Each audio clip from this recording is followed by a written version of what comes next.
Hujan lebat yang mengguyur puncak Merapi secara intens pada Rabu, tanggal 1 Desember tahun 2021, kemarin. Akibatnya, limpahan hujan yang turun ke sungai yang berada di hulu Merapi mengalami peningkatan debit air. Seperti, Sungai Senowo yang berada di kawasan Kecamatan Dukun, Kabupaten Magelang.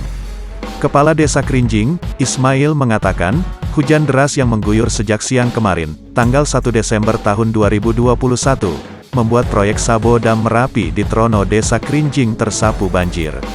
Yang terkena banjir itu, sebuah bangunan proyek Sabo Dam sama beberapa truk yang menjadi alat berat di sana untuk mengerjakan proyek.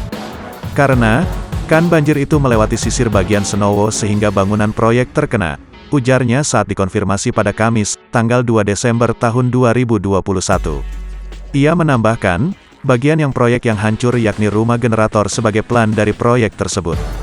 Sementara itu, ia mengatakan, atas kejadian ini tidak ada korban jiwa.